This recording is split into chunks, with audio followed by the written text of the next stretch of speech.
Welcome home, brave heroes. I'm Ash, this is HashQuest, and this is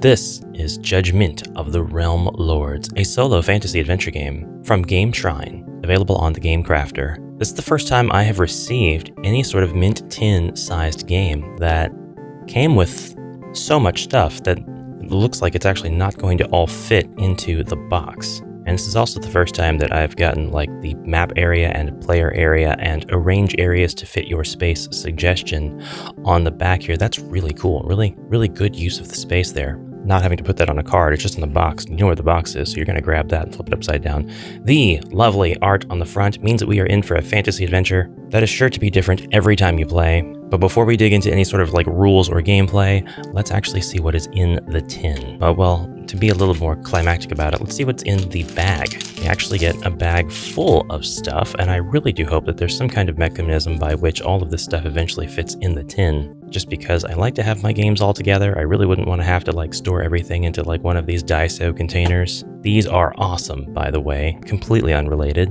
We get a bunch of green cubes. That's 10 green cubes. We get 5 transparent red cubes. We get 2 opaque red cubes. We get 5 black cubes, opaque. 3 dice, looks like 12 red, transparent-ish. 1 gold, 8 yellow, 6 blue, and this tiny FDM 3D printed model of what looks like, I'm not sure, a person in a robe holding a book perhaps? Could be a statue? Type in the comments what you think it is before we actually reveal what it is. Inside the tin, we have several components, all cards, sheets, references. Oh, this is the first time I've seen this. We have tiles in cards. We're able to punch these out. Okay, so this actually gives me hope that by the end of this, we're gonna have more room in the tin because we're getting rid of slag, essentially. All right, so what do we have here? It looks like we have trinkets, and I'll go ahead and just punch these out as I'm going along. That's actually quite fun to do. I've never had to punch stuff out of cards before. What a clever way to do this sort of form factor. I don't even remember seeing stuff like this on the GameCrafter. I'll have to take a look at the inventory list for this game and see how they did this. This is very interesting. And these cards they give you just the information you need, no more, no less. Weapons, trinkets and weapons so far. Here's armor. We have a complete armor deck. Looks like a couple of these had to be shared. And we're gonna get to the setup document and it's gonna be like, whatever you do, don't punch out the cards from the cards before reading this document. By the way, we do have a rule sheet here, double-sided, accordion. Pretty nice, pretty nice. There are a lot of these. So far, I'm gonna say that this is going to end up being one of the most robust packages from the GameCrafter, at least for a mint tin styled game. All right, we're almost done with these 3 deck punches. Yeah, that's quite a bit to get out of that tin. We have a card for tier 1 enemies, the Blood Wasp, the Vile Cultist, the Moon Troll, the Plague Rat, the Dark Spirit, and the Blade Beak. The art it's great. I really like it. Some of them are a bit chibi, such as in the case of this Vile Cultist. Then we've got our card for our tier 2 enemies, including the Burst Worm, Gore Bull, Phase Snake, Rogue Magus, Stone Devil, Bloodwing. We have tier 3 enemies in the Blast Skull, the Sly Duelist, the Dark Pixie, the Fell Hunter, the Flame Ogre, and the Swift Killer. Each one's got health, a G value for, I suppose, gold if you slay them. They've got 2 values by their ranged, by their melee, and 1 by their, I'm going to assume, magic. Kind of looks like a magical ball of fire or bolts. And then some flavor text, not really flavor, but additional rules. And we have a pink card for the Realm Lords, of which there are 6. The Plague Lord, the Flame Lord, the Spirit Lord, the Beast Lord, the Blade Lord, and the Death Lord. This is already amazing. This is a treasure trove of stuff. We have a stat card. It's double-sided. Looks like the exact same values on both sides. Doubtless, we're going to be placing our cubes on these squares to apply modifiers for our health, melee, ranged, magic, and then I'm not sure what the bolts here are. Perhaps energy. We'll see. We'll get there. The combat card. We've got a paper, scissors, rock sort of system here for stances. tactics, deal, attack, defend, +1 to roll, deal 0, whatever. Enemy health, enemy type on the other side. One more card for the doom clock, which 1 to end. We have a tick timer, and we have easy, medium, hard, giving us more time if we want to have an easy game versus a hard game with less time. Could have done with a teensy splash, teensy little itty bitty splash of art. I'm not really judging. Okay, we open up these cards now. A lot of cards. It's a lot of cards. These don't have any sort of punch out, so let's sort through them. Judgment of the Realm Lords map cards. Turn this around and we get Windhome and Plains. That's super nice. Love this gritty art style. Looks like we've got some character cards. There we go. We have our map cards deck. Crags, mountains, desert, Windhome, Plains, House of Erm, the woods, different biomes that we can walk through, and it looks like each one has a movement cost. Rin's Rest, Swamp, the City of Galavanton, War Camp, and finally Markleton. Don't know why I gave it that voice. We have characters here. Can you believe it? We have 10 of these. Althiel the Blade, Shivana the Dancer, Lyn the Wise, Kolbin the Shadow, Kaz the Mage, and then on the other side of these cards, Hugroth the Veteran, Ulron the Duelist, look at him, look at his sly expression, Mistra the Witch, Bokran the Shaman, and Galoka the Brute. Each one's got their own unique stats, their own special skill. I found the enemy type deck. This looks to be a deck that you draw from to determine the enemy's behavior from aggressive to enraged, dodgy, quick, tactical, or clever. There are symbols underneath each one of these and symbols by them. Before we proceed, I must know if everything will go back into the tin. It's looking iffy. It is looking iffy. You know what? Oh, so very close. There's no way, right? There's no way. Hey, if it doesn't force itself back open, I win. It forces itself back open. There's definitely a method to this madness. I did it, sort of. It's like, but it's in there and the door is shut. So it does fit back in. It does take some time. It does take a little bit of careful planning. You have to arrange things a certain way, but never mind any of that. Back out, crap. And this is Judgment of the Realm Lords. And I'm getting judgmented very hard right now. Setup. See back of box for reference. Shuffle the 18 map cards, then place them face up horizontally in a 3x6 grid with the text oriented correctly. This will create a 6x6 grid of 36 spaces. Gotcha. Ensure that each of the 6 rows and columns has only one town, indicated by a unique color, artwork, and name, plus an additional text box, rearranging cards if needed. Okay, so shuffle for absolutely no reason. Shuffle the cards and then rearrange them as you see fit. I want artwork on the back of this. I want it. Call me shellfish. I don't care. Okay, so according to the back of the tin, our weapons, armor, and trinkets will go here. Doom clock here. I'm keeping these down here. And ideally, we want it all to show up on the camera, Ash. Might look like I'm having to reach way over to get to certain things, I assure you. While that might look like the case, it's not that big of a deal. I've got about this much room from the edge of the table to where the bottom of this card is, so it can all be on the camera. So really, you can play pretty close to yourself. All right, so we're just kind of blindly putting down our lands to see what our 36 space grid looks like. It actually might be a little taller than I want it to be. For our convenience, I have arranged an alternate setup. All right, I've somehow done it. We've got Galvanton, the War Camp, Markleton, Windhome, House of Erm, and Rin's Rest. No 2 of these settlements share a column or row.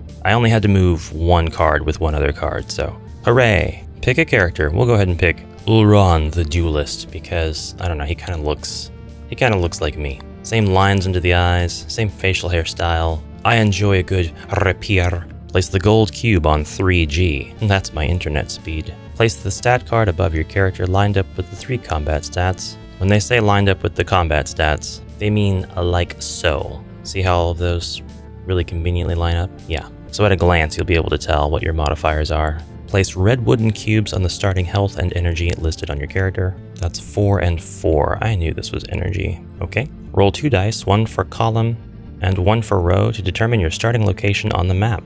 And we'll roll my 2 dice. And I have 1 for column, 1 for row. So we're going to start at the swamp. Place the miniature there. Reroll if a town is rolled, so you can't start in a town. We are in the swamp. Here's the part where you could proxy whatever miniature you want to represent the hero that you chose. So if you have like a whole little collection, maybe you do need to store all of your stuff into one of these handy Daiso card containers. That's what they are. They're for holding your trading card game cards. They can hold up to like 170 depending on the...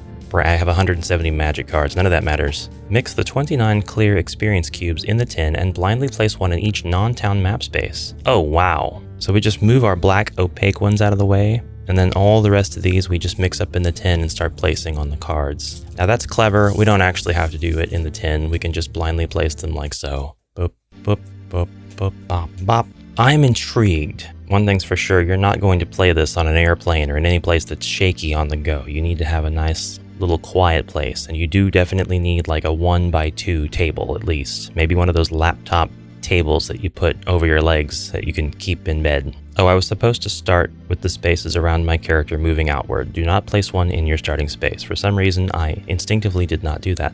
But it doesn't matter, it's my first time playing and I have no idea what these mean right now. Doom clock. Place a black cube on space 1 of the doom clock. What if I don't want to? Keep 3 black cubes near the combat cards for later. Set the difficulty by placing a cube on the tick timer. We'll go with easy, so we'll go ahead and place the final black cube on the 12. Shuffle the enemy type and stance deck and keep it to the right of the combat card enemy type side up.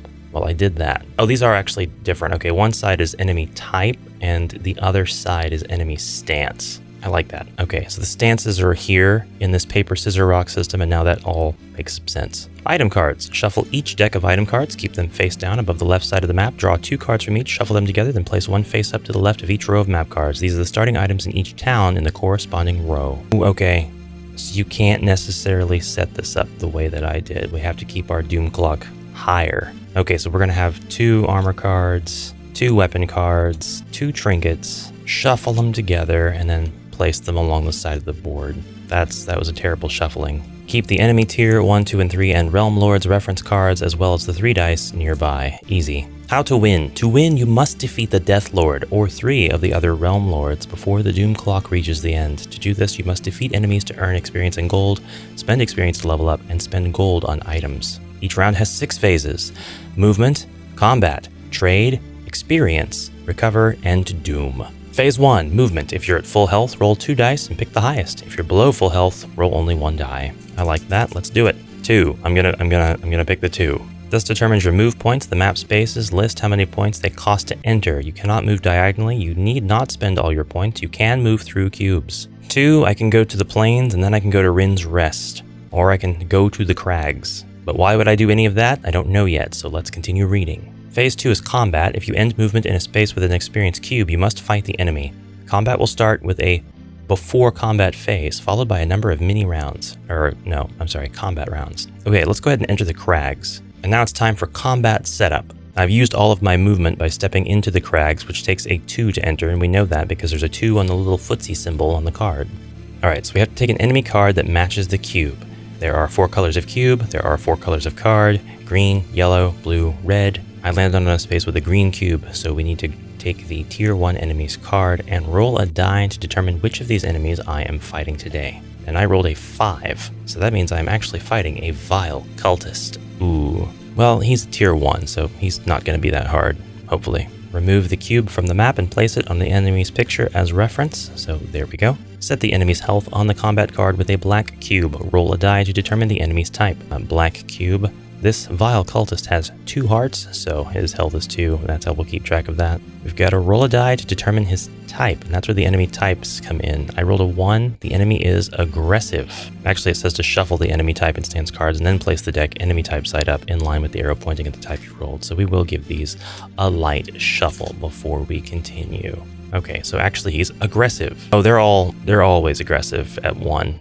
All the stats are the same. All the enemy types are the same as far as corresponding to the die values. So aggressive no matter what. Certain items, enemies, and characters have before combat text. If you do have this text, the enemy will resolve their before combat text first, then the player may resolve their before combat text, one of them if they have multiple. Certain items and abilities will require you to test either melee, ranged, or magic, followed by a number. To perform the test, simply roll 2 dice and add the modifier that you have in the required stat. Rolling equal to or greater than the test number will be a success. And finally, certain cards will require being exhausted to be used. Simply rotate the card 90 degrees if you're going to use a trinket, and it says that it needs to be exhausted, that's how you'll treat that. It's your visual signal that the card is exhausted for now. You may only exhaust one card during each before combat phase and each combat round. So if you exhaust an item card to prevent losing health during the before combat phase, you cannot exhaust another item card to use its before combat ability. Fair enough. Each combat round has 5 steps. Sounds like a lot, but don't worry. Lots of times when you really break down combat into steps, phases, and things like that, you can really overthink it and end up with a huge number. So those 5 steps are stance, tactic, flee, enemy stance, and resolution. So for stance, place a black cube on one of the 3 stances on the combat card, just whatever. We'll say magic for now, or we'll say swords, sword, melee. Each round, you must pick a new stance unless you spend 1 energy to maintain the same stance as the previous round. Then tactic, we're now in step 2. Place a black cube on either attack or defend. We'll just say attack. Attack allows you to deal damage, defend does no damage but adds 1 to your combat roll and can allow you to flee. If you choose defend, you may attempt to flee. Place your figure on its side to indicate that you are fleeing. I'm not going to flee this round. Enemy stance, reveal the top card of the type and stance deck, lining it up to the right of the deck. This time enemy stance side up. So in other words, I'm doing this. The values on the cards, enemy type being aggressive, enraged, dodgy, quick, whatever, they're the same on both sides, and so are the little symbols, the combat symbols underneath, which at this point I'm assuming mean stance. So flipping that over, we now have the aggressive stance with swords. The reason that we shuffle these cards is because different cards have different stances on different enemy types. This time, I'm aggressive here with melee, but I could have easily drawn aggressive with magic or aggressive with ranged. At this time, you may change your chosen tactic by spending 2 energy. I don't want to. Resolution. Now you will roll the dice to resolve the combat round. Each stance counters 1 other stance indicated by the arrows on the combat card. Melee counters magic, magic counters ranged, ranged counters melee. If your stance counters the enemies, roll 3 dice and pick the 2 highest. If you are countered, roll 3 and pick the 2 lowest. If your stances match, roll 2 dice. Now our stances do match. The enemy stance is a melee, mine is also melee. So we just roll 2 dice. And that's a 6 and a 1. I don't know what it means yet, but I'm sure it's a failure. Each combat stat has 2 numbers.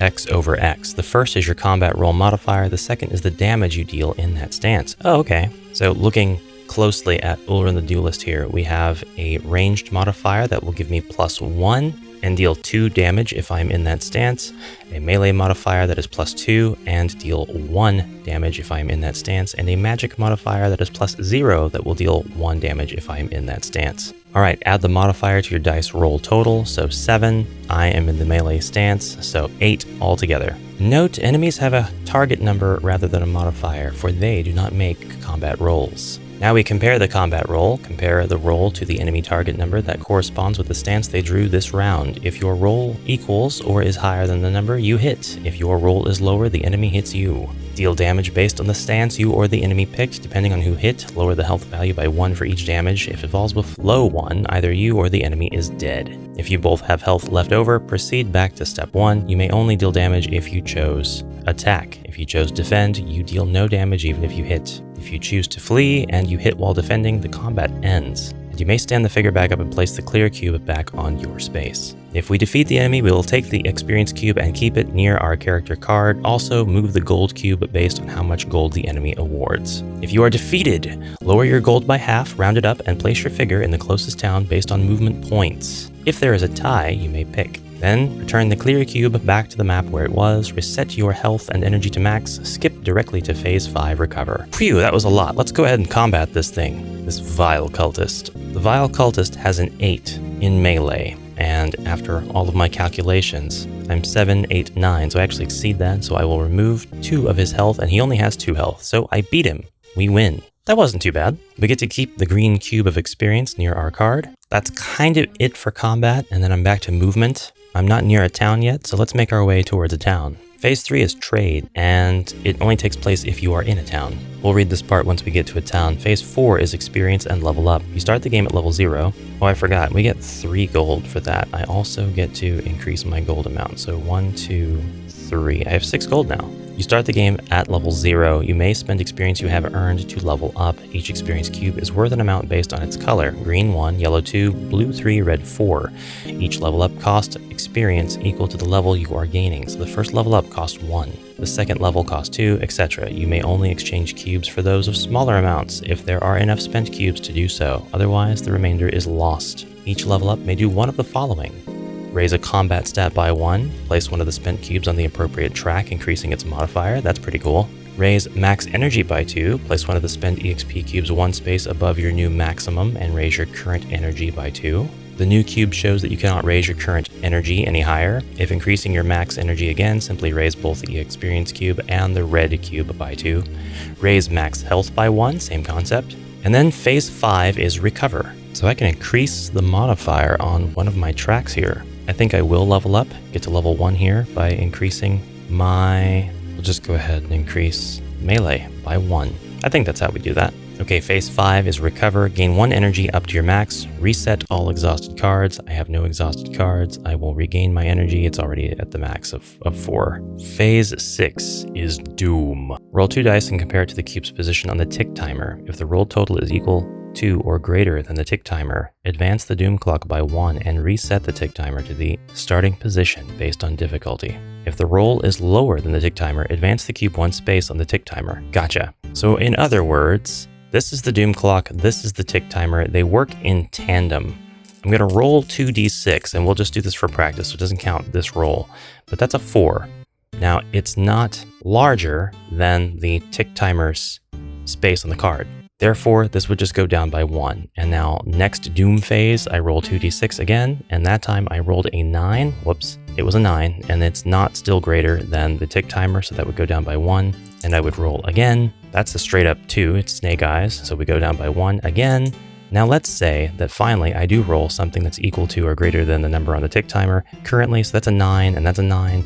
That's going to make the doom clock advance by 1, and then we reset the tick timer. So basically, this game can last a long time depending on the rolls during the doom phase. And now I can see why easy, medium, and hard kind of exist here on this tick timer track. So we're going to go ahead and roll 2d6. We've got a 7. I didn't think that was going to be equal to or above our tick timer number, which is 12, but you could roll boxcars and get to that. So advancing the doom clock, very first doom phase, of course, and basically every doom phase. If you're not careful, the game could end in as little as 10 turns, or if my math is correct, it could take 119 turns. Anyway, if the doom clock ever reaches the end, the game ends and you lose. Finally, each item will have the following icons on the item cards. This is the last page of the rules, so let's just take a trinket card and look at it to see for reference. This is the Rune of Ice. It's got a gold value, how much you must pay to buy the item, so this is 6 gold.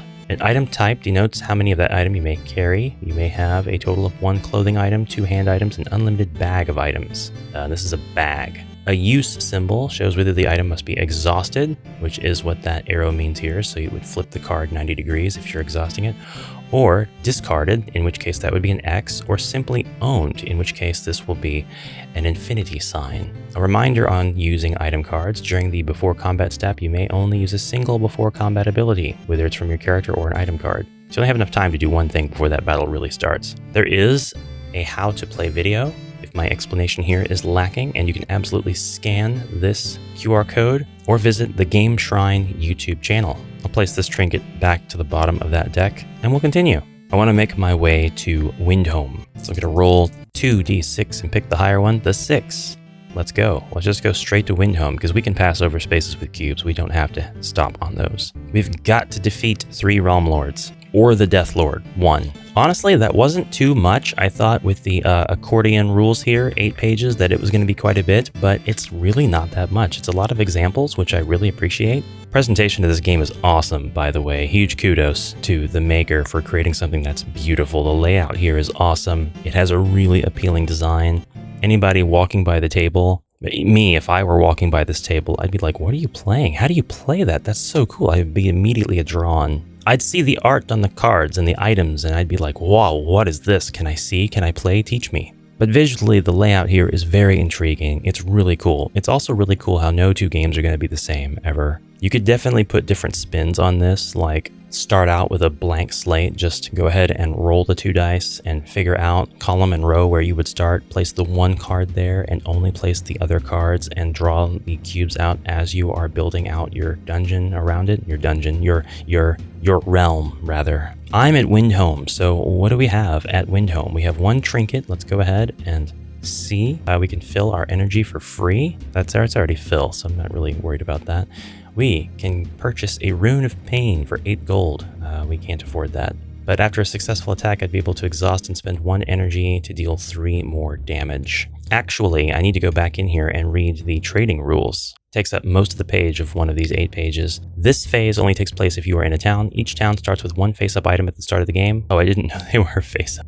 I must have skipped over that part. So doing it this way, you can actually plan where to go to get what items to kind of try to manage your time and your movement. So action economy is just perfect.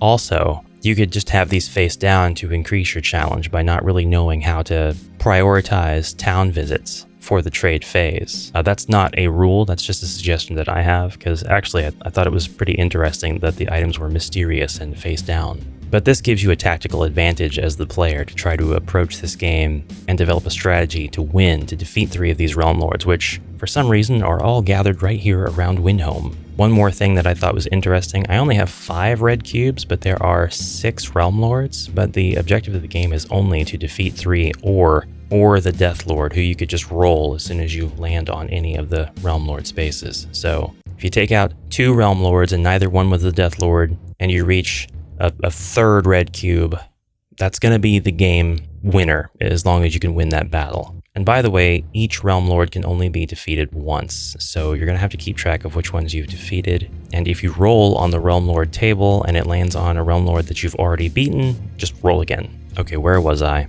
When you visit a town for the first time, reveal 2 more items there, 1 from each type that's not already there. For example, if a town starts with a weapon, you'd place a trinket and an armor card down. Okay, cool. So we'll go ahead and grab an armor card and we'll get a weapons card, but I'm assuming we face these up. That may have been a bad assumption.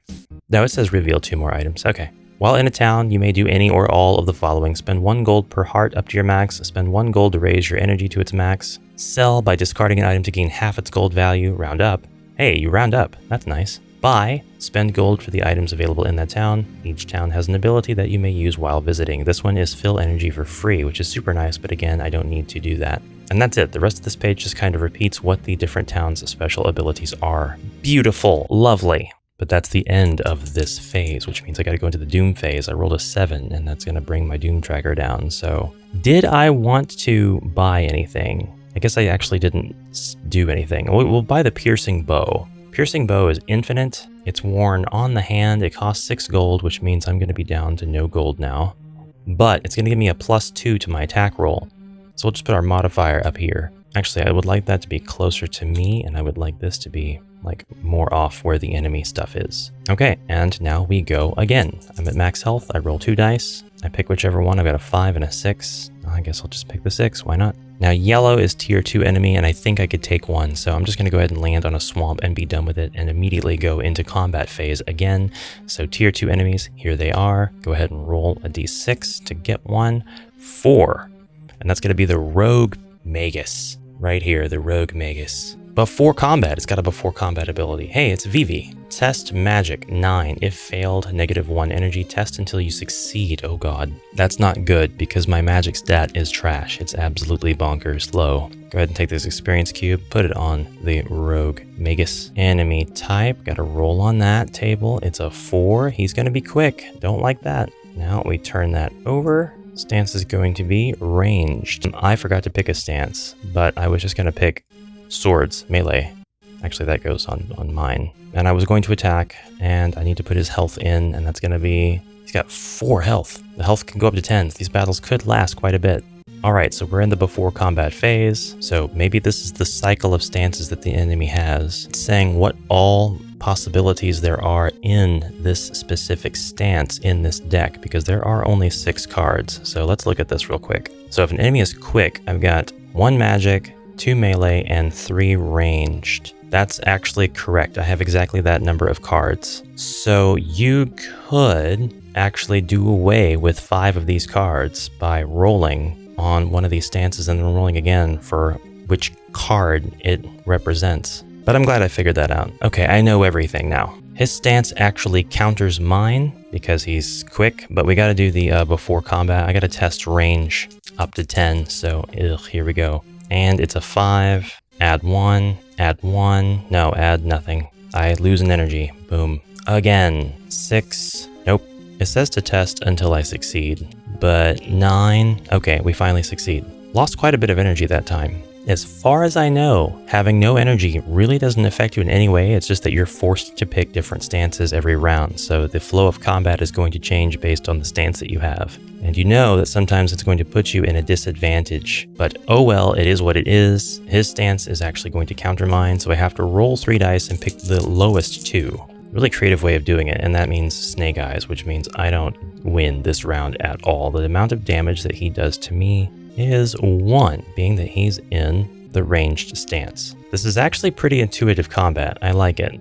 Okay, I have to pick a different stance. But you know what? That's perfectly fine. We'll pick magic. Now that's funny because my character sucks at magic, but that happens to be the stance that counters the ranged stance of the enemy.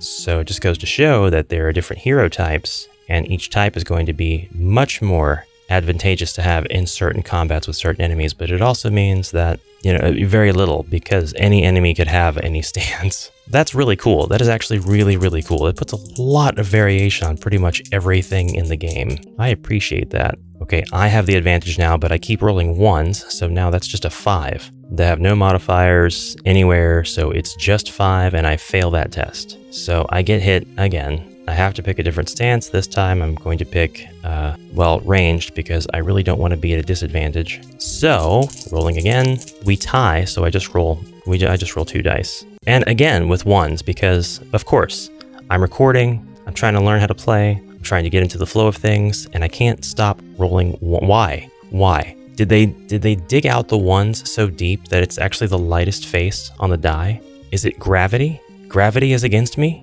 Gravity is unyielding? Gravity is incapable of love? I'm packing my bags. I'm going to another planet. I'm going to the moon, where my dice rolls will actually be the same. I fail. My health is 1. We're ready to go for our last round of combat. I have to pick another one. I'm just going to go. It doesn't say that I have to follow the track, so I could really bounce back and forth between tying and advantage over and over again, right? So we're just going to go to the magic stance, which I have no modifiers in. And it's advantage, so I get to roll 3, and I rolled 2 6s. So for one, I'm getting somewhere in this life. I only do 1 damage though on magic, so he loses 1 health, and I'm probably going to die, but I'm all out of time anyway. So I thank you very much, Brave Heroes, for watching this overview presentation, and I actually can't wait to get back to this and play a couple of more games of it, because 10 games are usually really easy to set up and really fast to play. This is probably the most involved